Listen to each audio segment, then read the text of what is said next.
Kisah Julian Kopke mungkin adalah kisah penyintas kecelakaan pesawat yang paling mendebarkan. Bagaimana tidak, ia terjatuh dari pesawat dan harus bertahan hidup di hutan Amazon sendirian. Julian adalah satu-satunya yang selamat dari kecelakaan pesawat Lansa penerbangan 508. Lalu bagaimana kisahnya? Inilah kisah dari perjuangan Julian yang harus bertahan hidup sendirian di hutan Amazon. Pada tahun 1971, Julian yang baru berusia 17 tahun kala itu bersama ibunya Maria memesan tiket untuk kembali ke Panguana untuk bergabung merayakan Natal. Mereka terbang pada malam Natal dengan pesawat Lansa.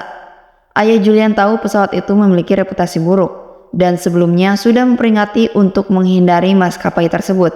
Meski begitu, Julian dan ibunya tetap menaiki pesawat itu. Lalu mereka duduk di baris kedua dari belakang. Julian duduk dekat jendela dan ibunya duduk di sebelahnya. Dan inilah awal dari tragedi itu terjadi. 15 menit sebelum mendarat, langit tiba-tiba menjadi gelap. Siang hari berubah menjadi malam dan kilat menyambar dari segala arah. Orang-orang panik saat pesawat itu berguncang begitu keras. Tidak lama kemudian pesawat itu disambar petir dan badan pesawat terbelah di udara. Dan pesawat pun menjadi hancur. Julian terlempar dan jatuh ke tanah.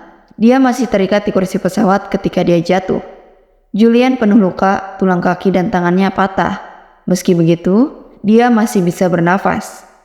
Saya terjun bebas, masih terikat di bangku tempat duduk dan tergantung jungkir balik. Suara angin adalah satu-satunya suara yang bisa saya dengar. Lalu setelah itu dia mencoba mencari yang selamat. Prioritas utamanya dia akan mencari ibunya. Tidak lama kemudian, Julian menemukan beberapa permen yang menjadi satu-satunya makanannya.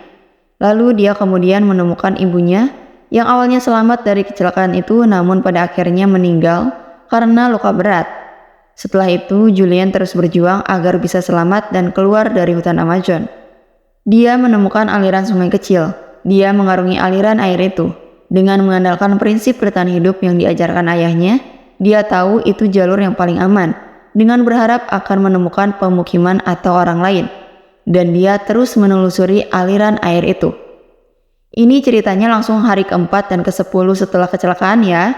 Mungkin hari yang kedua dan ketiga dan hari yang lainnya itu tidak ada perkembangan atau nggak menemukan hal yang spesial alias biasa-biasa saja.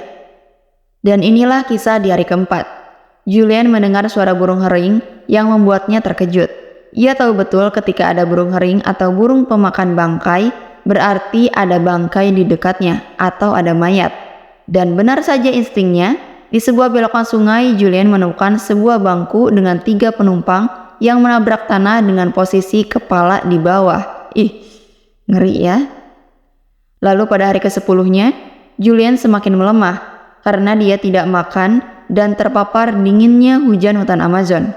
Di hari ke-10 itu, Julian melihat perahu yang sangat besar yang semula ia pikir itu adalah sebuah halusinasi. Lalu Julian pun menyentuh kapal itu dan bersyukur karena kapal tersebut benar-benar nyata. Julian pun kembali semangat dan setelah itu dia menemukan sebuah kapal di dekat gubuk dan menemukan tangki bahan bakar kapal yang masih terisi sebagian penuh.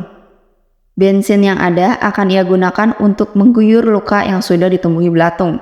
Saya ingat anjing saya mengalami infeksi yang sama dan ayah saya memasukkan minyak tanah ke dalamnya. Jadi saya menyedot bensinnya dan memasukkannya ke dalam luka.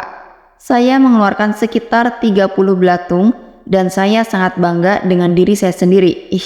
Gak kebayangnya sakitnya itu gimana. Dan pada saat itu dia memutuskan untuk bermalam di sana. Lalu pada pagi harinya, keesokannya, ia mendengar suara beberapa pria di luar gubuk. Bagi Julian, suara itu seperti suara malaikat yang datang untuk memberinya pertolongan. Dan ternyata itu adalah para nelayan. Nelayan setempat menemukannya dan membawanya ke desa mereka. Hari berikutnya, seorang pilot lokal menawarkan diri untuk menerbangkannya ke rumah sakit. Dan sehari setelah tiba di rumah sakit, Julian dapat bertemu ayahnya kembali. Setelah pulih dari cedera, Julian membantu mencari untuk menemukan lokasi kecelakaan dan para korban yang tidak selamat. Dalam kecelakaan tersebut, hanya Julian yang bisa selamat. Sebetulnya ada yang sempat selamat juga. Ada 11 yang mendarat dalam kondisi masih hidup. Namun akhirnya mereka tidak bisa bertahan. Sama halnya seperti ibunya Julian. Awalnya bisa bertahan, namun pada akhirnya meninggal. Pasca kecelakaan, Julian selalu bermimpi buruk tentang kejadian pesawat itu.